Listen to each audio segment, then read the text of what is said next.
This webinar does provide 1 CE credit from the Medical Library Association, and you'll receive that link for CE in the email in about a week with the recording. I want to introduce myself quickly. I'm today's host. I'm Bobby Newman, and I'm the Community Engagement and Outreach Specialist for the National Network of Libraries of Medicine Greater Midwest region. Okay, and with that, I'm going to go ahead and hand it off to our presenters. Take it away, guys.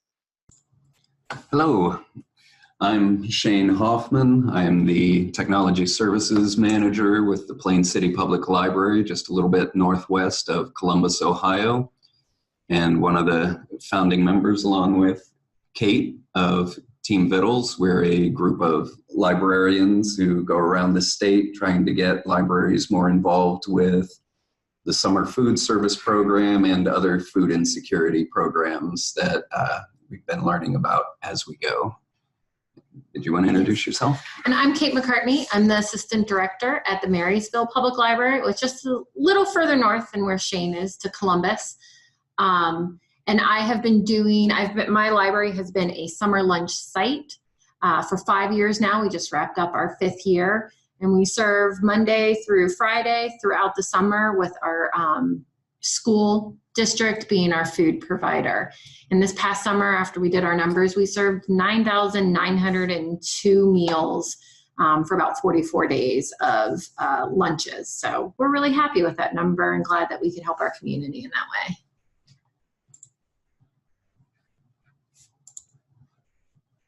Yeah, one of the ways we always like to begin our presentation is to let people know that you don't necessarily have to cook the food, you don't have to do the paperwork, and you don't have to pay the bills. There is a person called a sponsor who can take care of making all of that happen for you. And we found that once we start with that, we've cut through a lot of the fears that places have. I mean, it's still not always a slam dunk to get a place to make the changes needed to get a food service program going, but those are usually the biggest fears. A little bit about us. We started as a group of 5 librarians, and I think we're essentially up to, what, 6 now? But we started as part of a leadership institute, the iLead USA in Ohio. It's a grant offered by, what's it, IMLS? Yeah, the state library, Kent State University, our year participated, and OhioNet. And so what we did was we spent a full day 3 times a year for that first year, getting mentorship, getting a grant to help us get started with a website and other materials that we needed to help spread information. And it gave us access to mentors across the state to help us learn how to do presentations, how to research the information we needed. It just really helped us come together, focus on our agenda, because one of the things we learned very quickly was scope creep can kill you very quickly. So what do? We can help with the application process for the summer food service program. We can help you find a sponsor, a vendor, or a site, depending on how you want to do this. Just a quick rundown on what each of those does, and we'll go into it more later. The sponsor is the person who takes care of the paperwork, finding a vendor, and doing all of that behind the scenes coordination. The vendor is the person who cooks and delivers the meals, and the site is the place where the meals are served, which is generally the library or another nonprofit. We also help identify community partners because, well, the library is not always the right place for it. In our case, in Plain City, we have a place right across the street doing lunches, so it doesn't really make sense for us to repeat that. So what we do is we offer programming in coordination with them so that there's a little more enrichment going on with that program. We can help you establish best practices for marketing and the other processes around getting this started. We can also help teach you how to advocate to your community and to the people who are the movers and shakers to get them to talk these programs up. Because one of the things we find is that even if a program's going on, a lot of times people just don't know about it. Sometimes the programs get started up and approved a little too late in the year for the notes to go out from school to let kids know where they are. There are just any number of barriers that pop up to making sure everybody knows what's going on. And we can also help you with programming resources. Essentially what we do is we're here to help connect the dots between resources, institutions, communities, and individuals. So being the fact that we're both from public libraries, we kind of focus on why public libraries are a good place for this, but why sometimes we are not stepping forward and participating. And I don't know if some of these things apply to your libraries, if you're open to the public in any way, or even for some of your students that might use you or staff that use you. But we often have a lot of self-imposed limitations, you know, no food in the building because we have books and we don't want them to get ruined. We don't want something spilled on them, or, you know, Cheeto fingers getting spread around. A lot of public libraries will have an unattended child policy, and that's a good thing to protect us and the kids from being left alone all day if they're too young. But it can also block those kids from having access. If they're home over the summer and a parent works, and the library is the closest, safest place for them to go, and a place where they can get meals. One thing we probably all have in common is staffing. We never have enough of it, especially if you're going to be trying to serve meals or having snacks or having a way to feed your community. And space is another big problem that I'm sure you guys have as well as public libraries. There's not always spaces big enough to have big groups for food in, or even having good-sized meeting rooms to do that in. So you can think about what kind of limitations maybe your spaces have to being able to feed your communities, to feed your students if you're in you know, university or college settings. We know those numbers are really growing. And so, you know, in what ways can those libraries help and reach out? All right, so our statistics are for Ohio because those are the numbers that we've looked at the most since we're both Ohio libraries. But I think that these are probably pretty standard when you look across the Midwest especially. So there are really hungry kids. We have 1.8 million students, and almost a quarter of those students get free lunch. So their families qualify for a complete free meal. Another 5% qualify for reduced price lunches. And in many of the larger cities, I know Columbus is one of these, I believe Cleveland and Cincinnati both qualify, the numbers are almost near 100% to qualify for free lunches. And so those school districts are just covering breakfast and lunch entirely. So everybody is getting a free meal. And then about 30% of the students have applied for free or reduced lunches. And, you know, these numbers are high, but probably not really indicative to how many kids or families are actually in need. There are a lot of barriers to filling out this paperwork. Families that don't want the government to know their business, don't want the school districts to know their money, how many people are living in their home. Maybe there are language barriers. They can't, the applications aren't in their language, their native language, or even low literacy skills on the parents' end that they can't help fill out. So only 4 schools in our state have reported no applications, so their families didn't even apply. Okay, so again, why us? Libraries, we're well known for our free stuff. I think for all ages across the board, no matter what kind of library we are, we're known as kind of a great equalizer. You don't need a lot of money to come and use us and to have access. For those of you that might be in like larger universities, I know that Ohio State here, their library is open to the public. So I imagine that's true for a lot of larger universities. So for people who want the government out of their business, don't want to share their numbers, how much they're making, how many people live in their house, we are not a handout. People have accepted that we are a free institution. And so we bypass that stigma. Plus, we don't ask that kind of information. We don't care how much money somebody's making. We have a built-in audience because we already have patrons. We already have the customers who are using us. For us in public libraries, it's a lot of families. So we have those kids. We're also in a really great position to be able to help feed the whole child. So not just their bellies, but their minds, their entertainment, and we're safe places. We're a good place to go where they know that they're going to be safe and hopefully not a lot of danger. We'll find them when they're with us. Okay. So again, these are Ohio numbers. This is just to kind of show how many libraries in our state have been participating. These numbers have been steadily increasing. I know our numbers go until 2017, and we're in 2019. We haven't collected all the numbers for this year, but I know for 2018, they did increase. So, you know, we've got 1 in every 11 of the summer food service sites are at libraries.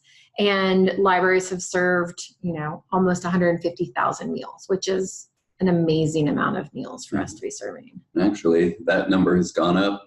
We've seen last year's numbers, and public libraries in Ohio now account for just over 1 in every 10 summer food services sites throughout the state. So we're doing a good thing here. All right, so getting involved. If you think that summer food service is something that could work for you guys in the summer, or even just wanting to figure out how to get food in for students who are food insecure. The FDA and the USDA kind of all work together. I shouldn't say FDA. USDA works together to do this on multiple levels. So that's kind of who we start with.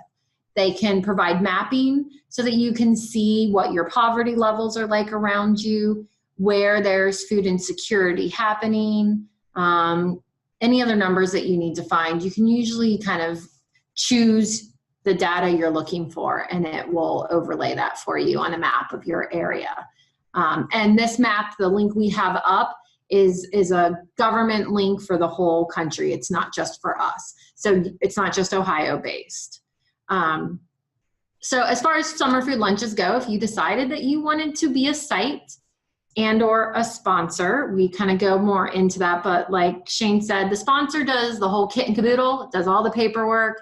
It finds the food vendor. It can serve as a site if it wants, but it can also oversee other sites that are around you. And then a site is the location where the food is served. It's pretty much the easiest part of it. Here we have a sponsor summit in the spring that if you want to be a sponsor, you attend, you fill out the application.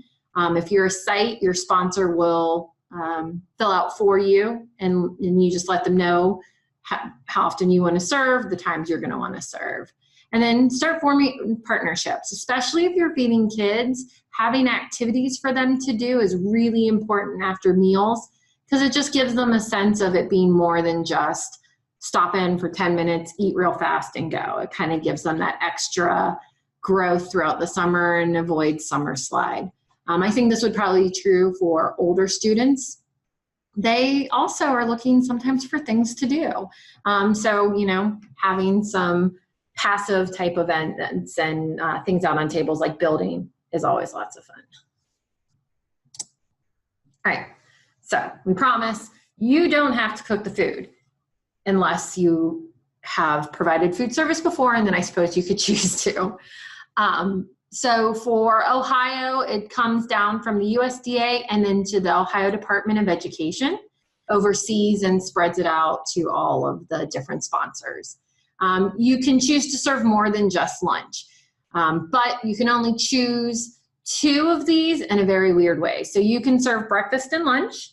You can serve breakfast and dinner. You can serve breakfast and a snack. You can serve lunch and a snack. You cannot serve lunch and dinner. I don't know why, but those are their rules. But you can choose any of those 2 as long as lunch and dinner aren't the 2 you're choosing. The sites, wherever you're going to serve the meal, we serve in an outside space next to our library. It's a covered pavilion that the city had built a couple of years ago, and it works perfectly for what I need. But a lot of libraries will just serve in their meeting rooms. There's one library in the Cincinnati area that's pretty well known for just sending the kids out into the stacks, and they sit down between the stacks and eat. And that kind of half hour to 40 minutes, the whole community knows that if you go to the library at 12, you're going to find kids eating in the stacks, and they all really support it because they know their kids need those meals. So it's a really great, thing that everybody gets that and people aren't angry about it. The sponsors, like we've said a couple of times now, are people who take care of the paperwork and the bills. So they pay for the food and get reimbursed from the USDA and whichever state organization oversees it for them. And then the vendor is going to be your food service. If you are in a hospital or university, you probably have cafeterias that could assist in being your vendor and preparing your food. Schools are a great source as a vendor because they do this all year long and they're set up for cooking. But you can find other organizations that do it. And if you're looking to kind of move past just summer lunches and wanting to provide meals throughout the year, again, through our Ohio Department of Education is the Child and Adult Care Food Program. But this will exist in each state. It just could be under another organization. And they provide access to meals throughout the year as well. And if at any point you have questions, please feel free to type them in the chat, and Bobby will share them with us. We like to have conversation throughout. It's harder in a webinar than in person, but please feel free to ask questions and we will, we'd love to answer them in the middle. So this is a picture from my site about 2 years ago. The New York Times was doing a paper, an article on food service, summer food service, and in different places. And we were one of the sites that they came and talked with and used some pictures from our site. That's my library building in the background, and this is us under the pavilion. These kids now are twice the size as they were when this picture was taken, so it's kind of sad to see how little they are. But so as a site, what we do is we get the food delivered to us and we hand it out. There are a couple of ways that you can do that, but the easiest way is not kind of a family style, so that they can scoop their own food. Everything's in kind of sealed compartments or separated into individual servings. Because it's a federal program, there are a lot of rules involved in it. So there has to be, a certain percentage of protein, a certain percentage of grain, fruits, and vegetables that the vendor needs to cook and send to you. And then as a site, you have to make sure that they're taking a protein, a grain, one fruit and vegetable, and they have to take a milk. So if there's anything there that they don't like, or like we have a lot of lactose intolerance, and kids who can't drink that, they still have to take it. We can't let them choose not to. So there is sometimes more food waste than we'd like to see, but we've tried to combat that by having a share table. So if there's anything they don't want to eat that they had to take, they can leave it behind. Some other rules with sites is that you have to serve on site. You are, they're not allowed to leave with any of the food. Hope I'm not covering something later. So yeah, they have to stay there and consume the food. They can't leave with it because there's always the fear that they're going to leave it and it's going to go bad, and then they're going to try to eat it if they take it into their car. You can't serve adults. This is an 18 and under only program. I'm trying to think of what the other rules are. Up to 21 with an education. Yes, with an IEP, the individual education protocols, they can do that up to 21. There's no need to find out what people make if they qualify for any kind of other aid or food assistance or state assistance. This is a completely free, all are welcome program. You just have to get past the rules that they've put in place. Okay. You also have to count everybody. So that can be kind of hard. If you have a lot of people coming, it's really easy when it's a small group that you get to see every day. We do have to temp our food and we have to serve it pretty quickly so that, hot food stays hot and cold food stays cold. But the nicest part is that, we don't have a kitchen, and so we don't have to worry about how we're making the meal. We just get to be there and pass it out. Okay, so the sponsor. They don't have to make the food necessarily either, but they fill out all the paperwork. They will make sure that all the bills get paid, and then they get all the reimbursements. And it varies from year to year. I think this past year is about $3.08 was the reimbursement rate per meal. So for every meal we served, our sponsor got reimbursed $3.08. And some of that covers food, some of it covers supplies and labor costs. So they are able to take that money and spread it out over all of their costs.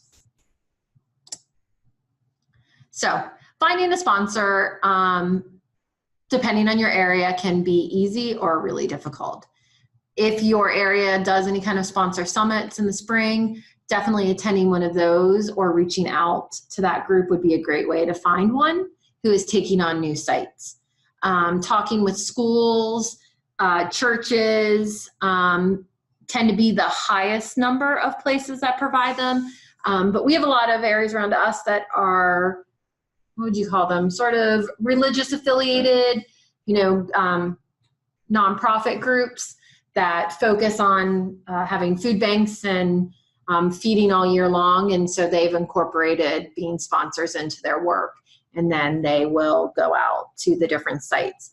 But other places to look is any place that has a kitchen and is used to providing meals and working with those government USDA organizations. So senior homes, again, hospitals could be a great place, latchkey programs, sky's the limit when you're looking for someone to provide your food. If they believe in your cause, oftentimes they really want to work with you. Okay, so if you don't have enough space, so you can take it outside the building. We serve outside. If being a site is something that maybe isn't feasible for you, you can find sites near you and maybe offer some programming with them. And even if not you, if you can connect some of the departments within your universities or hospitals to reach out and be willing to go out and do some fun programming afterwards. Kids love hands-on stuff. They love to do STEAM. They love to play games and move around. So it's a really great way to get some of those healthy physical aspects tied in with the healthy foods that we are serving. And then finding other people in the community that also really support this and want to work with it and want to help you be successful in the roles that you want to try to play in summer food service. And then regardless of where you go, you're going to need partners. You need a plan. And I think you need to have the why. Like, are you just wanting to see if you can serve food? There are hungry kids, but why are you a good source to do it? If you're just doing it to hand out food, you lose that aspect of the educational purpose, of the ability to extend it into more fun. And the why always helps you get those partners and those champions in the community. When you understand why you're doing it and can communicate it to them, they want to be all in and help you and support you as well.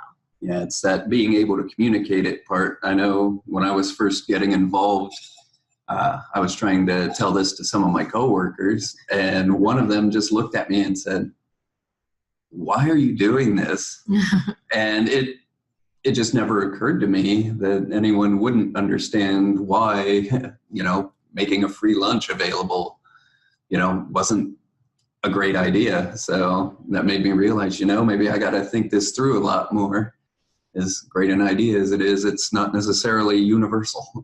Right. And especially if people aren't working with kids, Shane is from an IT background with libraries. I was a youth services manager before my position I'm currently in. And so I worked with kids day in and day out. And so I knew how important having a meal was. And so for people outside of that department, it can seem a little more confusing on why you might have that passion. Okay, so breaking on through. Volunteers are almost always a must at these, whether they are volunteers who are coming to run programming after the meal, helping hand out meals, spreading the message. It's all really important. Getting the time right. So for my site, we serve at noon because the majority of the food we're serving is to our storytime crowd and then our school age crowd. We have programming on both sides of our lunch for those two age groups. And so they're the ones that we see the most. So serving at noon is really great.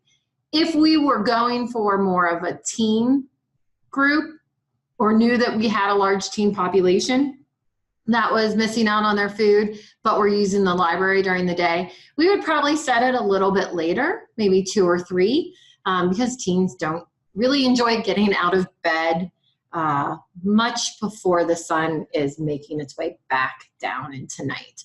So kind of knowing who you're serving, I imagine the same would be true for university students sometimes. They like to sleep in and they want to come out and eat later in the day. So if you're thinking of having food available for an older crowd too, just making sure that you know when they would want to eat and getting it there. Making sure that you are not on the wrong side of the road. We have many lunch sites, including one that Shane tried to work out, where literally the map of where the need existed, and so where he could serve, was ended across the street from him. So his library was just outside of the area by a street crossing. Oftentimes the organizations, especially for kids' lunches, our Department of Education will do anything they can to help us problem solve that, because they want to serve kids.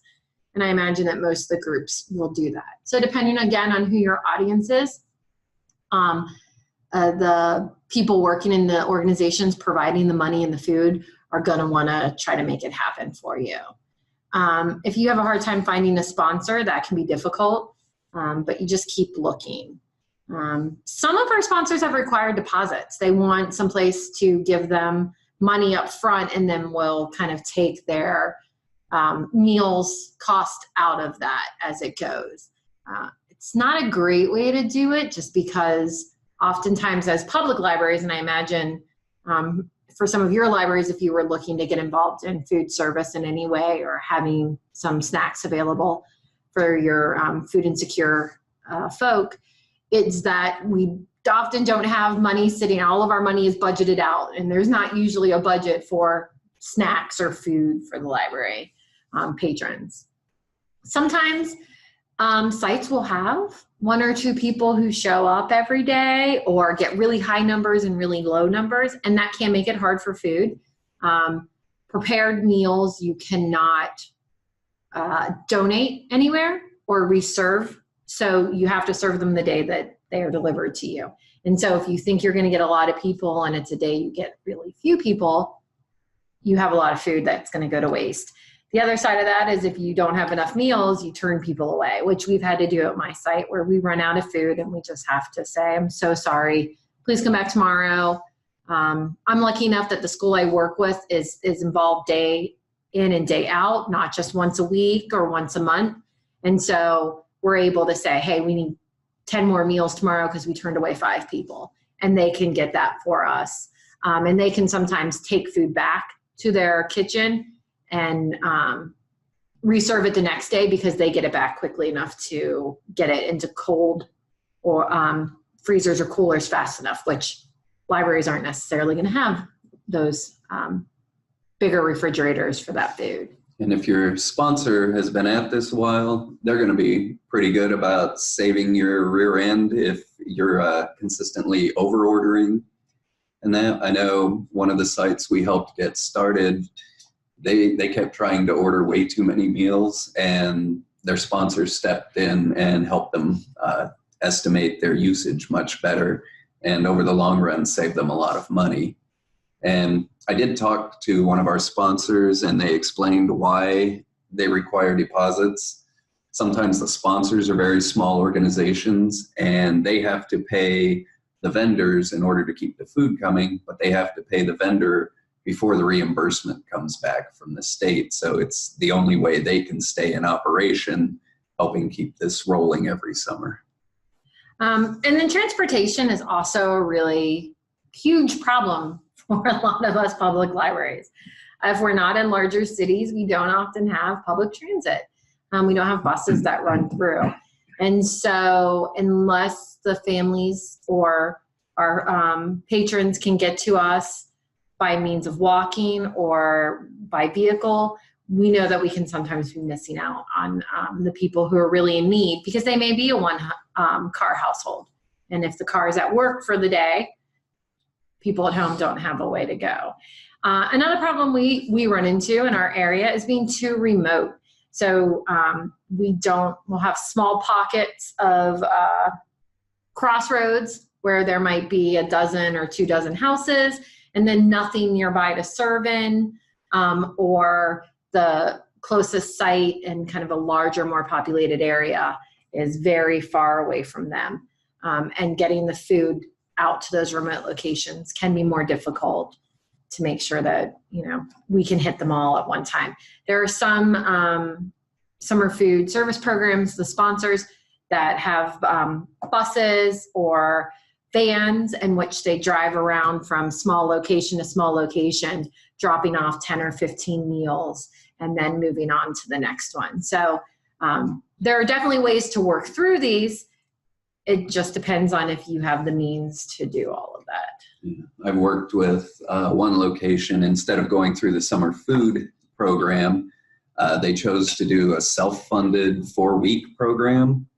And I'm trying to remember the exact numbers. I believe they had approximately a $7,000 budget for those 4 weeks. 5,000 of that went to the one bus they had. So even renting a bus is expensive, because you have a full-time bus driver, because the bus driver drives around for an hour or two in the morning, waits while the programming goes on, and then an hour or two afterwards, plus bus rental, plus insurance, plus everything else. So, I mean, even just renting the transportation is very cost prohibitive. Yeah, definitely. And another thing to keep in mind with a site being too remote, if there is a place that you can serve in a very small area, it's fine. There is no minimum number of meals that you have to provide. If you're only able to serve 2-3 meals a day, then you're only serving 2 or 3 meals a day. Don't think you're so small that they're going to turn you away because you only serve 1 or 2. We had one site that I think they went a whole month and no one showed up. But that was because of lunch shaming. Word got out that it was quote unquote welfare food, and nobody wanted to be seen there anymore. So it took a while to recover for that. So sometimes it can be a long game trying to stay in this. Yeah, for my site, so I worried about that in the beginning too. Kids know which kids are getting free and reduced meals at school. They know which ones aren't paying for those meals. They have an idea. And it's also really easy for kids and adults to make an assumption they know somebody's life when they see them. The great thing about the summer food program is that because there's no income qualifications, anyone who shows up at your site gets to eat. My site in particular, I think, is a great illustration of this. I believe that quite a few of the families we see are not food insecure, that this meal is not the only meal that they're getting for the day. But I do know some of the families coming are food insecure, and this lunch is maybe the only meal they're getting, or at least one of the 2 meals they're getting for the day. But there's no way to know that about each other, because there's no need to show proof of need. Everybody gets to come. And so then kids see other kids that maybe they've always thought all along, like, hey, I assumed you had money and that your parents didn't need to do this. And they see them there, and it just kind of gives them pause and makes them stop and think they don't know everything they thought that they knew. So I kind of consider it a really great, like I said about libraries, we're great equalizers. So I love the idea that the lunch can be that way as well, because we don't ask for that. I think the funniest roadblock I ever came across, one of the sites I was working with, they had huge numbers the first 2 weeks, and then it just cratered out. They went from like 25 per meal down to like 3, 4, and they couldn't figure out why. And then when they finally discovered it, there was another summer food site just far enough away, but close enough that, they could choose which one to go to, that had a bounce house. So the library couldn't quite compete with the bounce house. And it was just an interesting obstacle that you don't think about. No, know your competition. No, we're not in competition. We just want to see kids get fed. But yes, knowing if a location is offering something that exciting that's going to draw more families to them, it's questioning whether your site is needed or can you partner with that site to do more. But you have to know about them, and unfortunately, we still are learning every summer of sites that have existed for years, but we are just learning about to connect people with. So the message isn't always getting out there the way that we hope that it is. All right, so this was very focused on summer food service. That was our point, and I feel like maybe that's not everything that you guys do, so that was kind of hard for me. Felt like I was telling you stuff that you didn't care about. So hopefully you learned a lot about this. Some other things that we know that we are wanting to look into and that I think have growth patterns outside of public libraries are pop-up food pantries, so local food banks and food pantries around us. We've been talking to and seen some successes in areas and some not so successful endeavors in other areas to be able to bring those food pantry needs into our libraries or into our parking lots when we know we've got big events going on. The thing with food pantries is they do require the paperwork and proof, but if the food pantry brings stuff, they can oversee that a little bit. A couple of our Vittles team members work at universities, work on campuses, and so they have been focusing a lot on all the new articles coming out about students that are food insecure and how many students are attending college but unable to feed themselves. And so they've been doing a lot of work into creating food pantries, food closets, as we sometimes call them, on their campuses that stay open and ask no questions, and students can just come and take food as they need it. Yeah, great partner for trying to find out what's available as far as pop-up pantries where the pantry brings everything to your site and just sets up for a few hours, and setting up an actual functioning food pantry at your location. In Ohio, we have an Ohio Association of Food Banks, and then I think 12 regional food banks underneath that. Other states have similar setups. I've been calling around to a couple of states as I get calls from people who are outside the area I usually serve. But it seems that several of the states have that same kind of setup, and if you check for your regional food banks in your state, you can find out how to bring that to bear on your campus or, in your area, because they will work with K-12 schools, they will work with libraries, they will work with universities. All the people we've talked to at the regionals in our state, they're like, okay, what's the next great idea? How can we get into your area?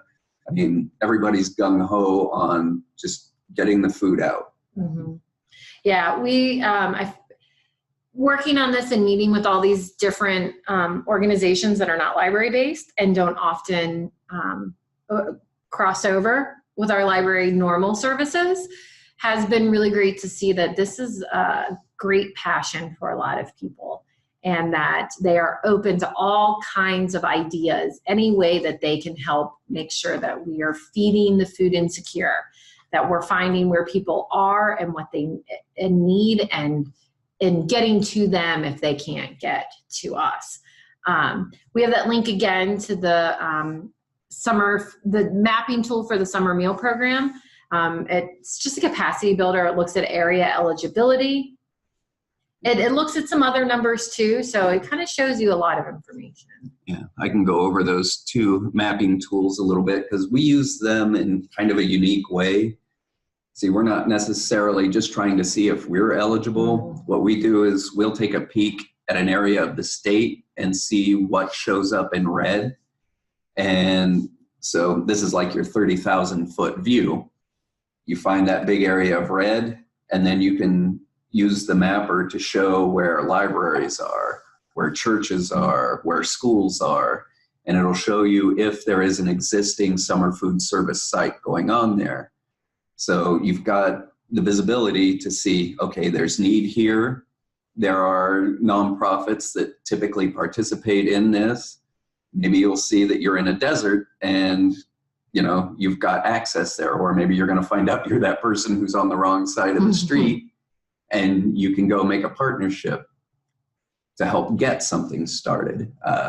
One good thing I've found with universities is when you can get in with their community engagement office, the students are looking for things to do in the summer, and the kids in the summer food service program look up to those college kids like crazy. Mm-hmm. They love seeing them every day. They love making friends with them. They think it's cool that they know a college kid. So having that particular partnership is good for the kids. It gives them role models and mentors a lot of the time. Yeah, definitely. And yeah, our last line here, this is a recycled slide. So we did have a follow-up for this that went more into some of the things we've done with the regional food pantries, and that we've actually got another meeting with them tomorrow to try to find some more ideas. And this last slide is some contact information. Kate and I and my email addresses are up at the top. The rest of our team is below that. Janet Dwyer at the State Library of Ohio is a fantastic resource. She's sort of what could we call her? Like the fairy godmother of Team Vittles. Yes. She's our go-to person, and I think she was one of the two people at the State Library who really got Ohio libraries involved in summer food service and pushing these initiatives. She's a lot of the reason that needle has moved from those low numbers in 2012 up to being 1 in 10 sites in Ohio and growing. I'm sure as soon as the 2019 numbers come out, we're going to be closer to 11% than 10%. And every state has a state library who are involved in multiple different ways across their state. And if your states are lucky, they're as amazing as our state library team. All our consultants are really incredible. So if you've never reached out to your state library, I would encourage you to look at what they have to offer and make some contacts with people there if food insecurity is something you want to help battle. And just sort of a scary note to end on here is that while the number of public libraries participating in Ohio has gone up every year, across the state, the number of summer food sites has gone down. Mm-hmm. So for whatever reason, sometimes it's places that are losing their eligibility, partially because not enough people are filling out the applications for free and reduced price lunches, or a lot of these organizations that are running things are aging out, they're retiring, and younger people aren't stepping in to pick up the slack. So if you have a passion for this and you want to get involved, that's great. Even if you're not in Ohio, give us a holler. We'll do what we can to point you in the right direction, help you find the state organization that's overseeing this for you. We're here to be a resource for you. And you can see our Twitter and Facebook accounts here. We have a website too, but it doesn't get updated nearly as regularly as our Facebook and Twitter accounts do. I think we've got about 15 minutes left, so we got through with time for questions. Great. Thank you guys both. This is really really informative and I think a really important issue, so I'm glad we were able to have you guys here. I don't know for sure who all is attending the webinar, but I know we do have some public libraries that attend our webinars. So so hopefully we'll get some good things going. I have a couple comments or questions from the chat box, and I'll go ahead and say to everybody, please do feel free to type your questions or comments in the chat box. You can also send them to me privately if for some reason you don't want to ask in front of the group. The first one from Jennifer is, one issue I had with the summer lunch program this past year is that my contact quit her job, and then the new contact did not get back to me about potential library programming at the current lunch sites. Any suggestions?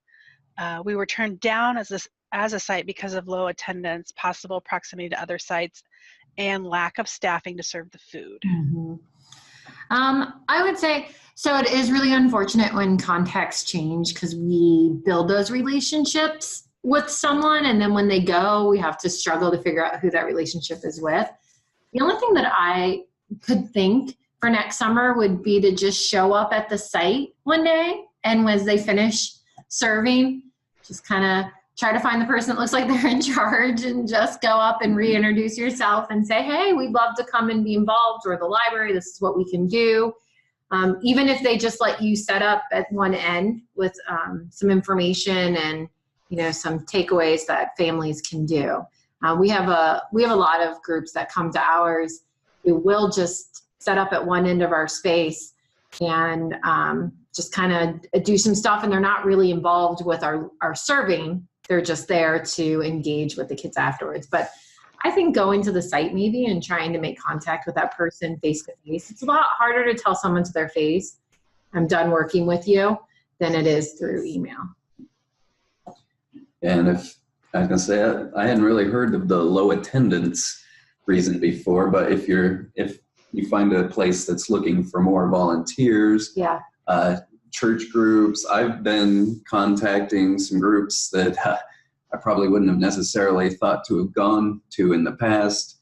I've talked to the Knights of Columbus. They're usually retired gentlemen looking for things to do. I've talked to the Masons. There are a lot of different groups out there, senior homes. Yeah. If they're in assisted living rather than in a full-time care facility, there are people who are looking for things to do. They make great volunteers. Yeah. And you can go sign up for volunteer shifts if your lunch sites take them. We have a lot of our local hospital staff, several of our local banks, our health department, and our board of DD will send staff during their workday to come and volunteer at the lunches. They allow them to sign up and do that. But yeah, face-to-face, if they're not responding to your emails, is the only thing I can think to get them paying attention. Okay, let's see, we have another comment from someone. Oh, I see. Let me read this first because this is a follow-up to what you guys just said. They have never been a lunch site before at the library, so it wasn't really clear what attendance would be. Yeah. The only numbers that she could provide were the story time numbers. Yeah, and I imagine if there were sites close enough that they thought maybe it wouldn't spread. And you know, was it the sponsor who turned you down? Sorry, Jennifer, we're having a conversation now. Yes, the sponsor. So yeah, if they felt like it would spread them too thin and there was someone nearby, unfortunately the sponsors can make that choice. Yeah. Mm-hmm. Okay. Okay, and then I have a comment from Liz that there are those free little free pantries that don't require paperwork.